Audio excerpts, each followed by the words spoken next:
Georgia is set to host one of the premier defensive linemen in the country this weekend on an unofficial visit. Santa Ana, California, 5-star defensive lineman Aiden Breland is going to make the cross-country trip on his own dime to Athens.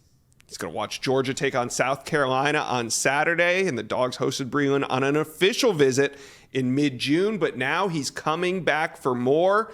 Breland's teammate is 4-star running back Nate Frazier, committed to Georgia back in August, and he's going to accompany Breland on this trip, maybe there to play host. We'll see what happens. Georgia fans, do me a favor right now. Subscribe to the On3 Recruits channel. We used to do this thing over on the On3 main page. Now we're here only talking recruiting. So do me a favor and hit that subscribe button. All right, let's bring on Jake Rowe of Dawgs HQ to break this down. Jake, Mater Dei High School is on a bye this week, and it's really the only off week that Breland has during the season. What does it mean that he's using this time to travel cross country to visit Georgia again? For him to take that bye week and see Georgia, I think says a lot about where Georgia is and Georgia's chances. Now, does that mean that I think Georgia's a leader? I don't think so, and I think Georgia's going to need to do a very good job on this visit. But we've said all along, and we've told our people over at Dogs HQ, hey, listen, Georgia is in this, but it's not. I'm not going to give it a great shot to get Breland unless it can get him on campus for that unofficial visit. And then there we go. They got him on campus, and here we are. With the expectation that he's going to be in town for a weekend that's going to be pretty big in terms of visitors on campus. Georgia's going to have a lot of commitments there. They've got 27 now. They're going to have a lot of 2025 guys there, and Breland, in terms of the 2024 guys, is going to be one of the main focuses for that staff. Yeah. I agree. I don't think this is just let's go to the game and check it out. But Breland, I think, is downplaying it because he said this when quoted on his upcoming visit to Georgia, quote, "I'm not really expecting to see anything. I just want to come out and see a game because I could and I had a bye week. Nothing else really fit into the schedule, so the opportunity was brought to me and I said, yeah, let's go." I mean, Jake, I don't think this is like when your buddy says, hey, man, I got an extra ticket for tonight's game. You want to go? Like, he's going across country, probably multiple flights to get into Athens, Georgia on a weekend where it's one of his only weekends off. So do you think that he's downplaying his interest in Georgia just a bit here? Well, yeah, I do. I mean, I think when you look at kind of the schools that have a chance to get him, listen, I like Oregon a lot, right? I mean, Oregon, Georgia's going to split. Georgia and Oregon are going to split his teammates, I believe. Brandon Baker's going to end up at Oregon. Nate Frazier's going to end up at Georgia. Who's got the better relationship there? You've got that whole thing going on. Oregon's an easier trip for him.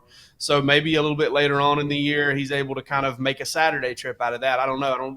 I don't think it's a drive. I haven't done the MapQuest on that, and I know MapQuest is not anything for anybody anymore. But it's tough to say, man. I mean, I always try to think that the truth is somewhere in between. Georgia fans, there are some Georgia fans right now that'll tell you, "Oh my God, he's visiting, he's coming. This is it. This is it. It's happening." And there's some that'll tell others, like other fan bases, that'll be like, well, look at what he said about why he's visiting. It's probably somewhere in between. And I think it really all comes down to, hey, he's very interested or he wouldn't be making this visit.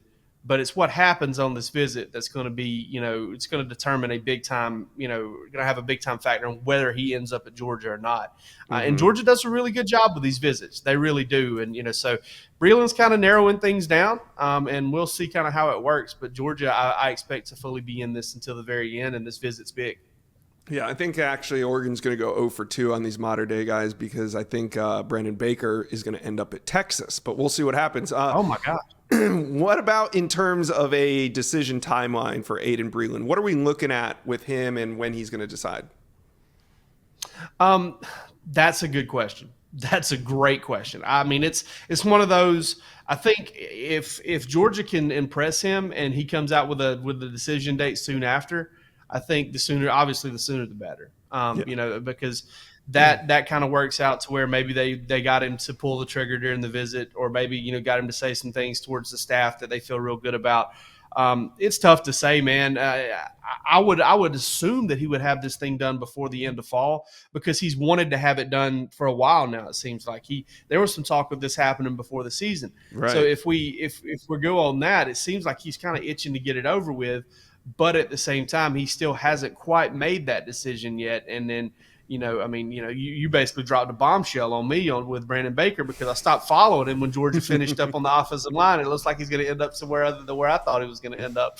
So this is really interesting. It's really interesting. And then when you look at that top three, and then I'm starting to step on a question here if you were going to ask it to me, but we know that he's got a top three today, and that's going to be Georgia, it's going to be Miami, it's going to be Oregon.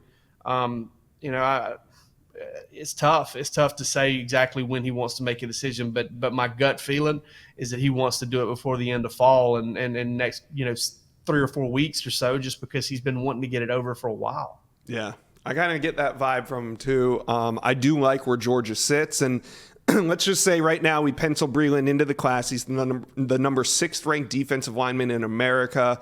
Is that it for Georgia on the defensive line? Because I know there's some other targets that they're interested in, but how much room is there for big men? Definitely not it. Georgia's got some guys committed, and they want more. You got Mekhi Borio, who recently decommitted from Florida, right here from Penn State. He is that 6'6", 350-pound nose tackle that they like to have. I believe there's going to be a spot for him, and I'll tell you right now, L.J. McCray will never hear the word no out of Georgia. So they are very high on him as well. So I think Georgia would absolutely take both of those guys if they can, and they would take them and feel great about it. So I definitely don't think they're done. I think those 3 guys play 3 separate positions on the defensive line. Aiden Breland's a 3 technique, who can play some 5 technique, and then L.J. McCray is a true 5 technique, and then Borio is a true nose guard. So we'll see how Georgia handles that, but they're definitely not done if they get Aiden Breland. Wow. Well, don't look too far past this weekend yet because Aiden Breland will be on campus in Athens. We'll see what he says afterward. Right now, there's no decision date set yet. Maybe by the end of the weekend, we'll know more. But for now, thank you for stopping by the Inside Scoop. Jake Rowe, always great to talk to you.